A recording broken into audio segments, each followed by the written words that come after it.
ইয়েমেনের সশস্ত্র বিদ্রোহী গোষ্ঠী ক্ষেপণাস্ত্র ও ড্রোন লঞ্চার আপাতত শান্ত ও শীতল, কিন্তু প্রতিদিনই কথা তুবড়ি ছোটাচ্ছেন গোষ্ঠীটির নেতৃবৃন্দ।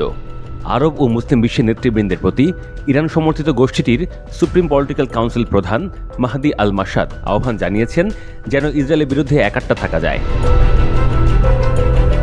মাহদি ইসরায়েলের প্রতিও কড়া সতর্কবার্তা দিয়েছেন, বলেছেন যে ইসরায়েল যুদ্ধবিরতি ফের ভঙ্গ করলে কঠোর জবাব পাবে। মাহদি জানিয়েছেন, যুদ্ধবিরতির পর গাজা পুনর্গঠন পরিস্থিতি মনোযোগ দিয়ে পর্যবেক্ষণ করছে ইয়েমেন। গাজা পুনর্গঠনে ভূমিকা রাখতে আগ্রহ প্রকাশও করেছে মাহদির গোষ্ঠী। মাহদি আরও জানিয়েছেন, ইয়েমেনের পূর্ণাঙ্গ স্বাধীনতার জন্য সংগ্রাম অব্যাহত থাকবে। শত্রুদেরকে জানিয়ে রাখি যেন ইয়েমেনে আগ্রাসন, দখলদারিত্ব, খবরদারি বন্ধ করা হয়। আমাদের অস্ত্রে সবসময় গুলি, গোলা, বারুদ ভরাই থাকে, কাজেই সাবধান। ইয়েমেনের পরিপূর্ণ স্বাধীনতা গাজায় ইসরায়েলি আগ্রাসনের জবাবে নিজের ভূখণ্ডের আশপাশে ক্রমাগত হামলা চালিয়ে আসছিল ইয়েমেনের সশস্ত্র বিদ্রোহী গোষ্ঠীটি। তবে ইসরায়েল হামাস যুদ্ধবিরতি চুক্তির পরপরই ইসরায়েলে হামলা বন্ধের নির্দেশ দেন সশস্ত্র বিদ্রোহী গোষ্ঠীটির নেতা আব্দুল মালিক আল হুথি। পাশাপাশি তিনি লোহিত সাগর ও এডেন উপসাগরে ইসরায়েল ও তার সঙ্গে সংশ্লিষ্ট বাণিজ্যিক জাহাজেও হামলা বন্ধের নির্দেশ দেন। গণমাধ্যমগুলোর প্রতিবেদন তখন জানায়, ইয়েমেনি নেতার এই নির্দেশের শর্ত ইসরায়েল যেন গাজা উপত্যকায় যুদ্ধবিরতি চুক্তি মেনে চলে।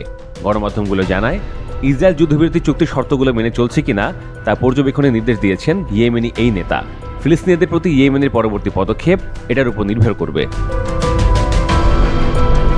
হামলা বন্ধের আগ পর্যন্ত প্রায় প্রতিদিনই ইসরায়েলের সাথে ইয়েমেনের সশস্ত্র বিদ্রোহী গোষ্ঠীর মধ্যে হামলা পাল্টা হামলা চলত। উভয় পক্ষের হামলায় উভয়েরই তুলনামূলক বিচারে উল্লেখযোগ্য ক্ষয়ক্ষতি হয়। ইসরায়েল হামাস যুদ্ধবিরতি চুক্তি উদযাপনও করা হয় ইয়েমেনে। গাজায় ফিলিস্তিনি জনগণের প্রতি সমর্থন প্রকাশ, ইসরায়েলের সামরিক অভিযানের নিন্দা এবং যুদ্ধবিরতি উদযাপনের জন্য গত শুক্রবার সন্ধ্যায় ইয়েমেনের রাজধানী সানা এবং দেশটির সশস্ত্র বিদ্রোহী গোষ্ঠী নিয়ন্ত্রিত অন্যান্য এলাকায় বিশাল সমাবেশ অনুষ্ঠিত হয়। সশস্ত্র গোষ্ঠীটির জ্যেষ্ঠ নেতা ও প্রশাসনিক সংস্থার প্রধান মোহাম্মদ মিফতা সমাবেশে উপস্থিত হয়ে বক্তৃতা দেন। এটা কয়েক মাসের পর সমাবেশে গোষ্ঠীটির জ্যেষ্ঠ এ নেতার প্রথমবারের মতো উপস্থিতি। মোহাম্মদ মিফতা ফিলিস্তিনি জনগণের, বিশেষ করে গাজার জনগণের এবং প্রতিরোধের সকল বীরদের প্রতি শ্রদ্ধা জানান। তিনি বলেন, ইয়েমেনের সশস্ত্র বিদ্রোহী গোষ্ঠী যুদ্ধবিরতি চুক্তিকে স্বাগত জানিয়েছে। তারা চুক্তির বাস্তবায়ন ও পরিস্থিতির উন্নয়ন নিবিড়ভাবে পর্যবেক্ষণ করবে। পরিস্থিতির আবার অবনতি হলে পুনরায় শক্তি প্রয়োগের সম্ভাবনাও প্রবল রয়েছে বলে জানান তিনি।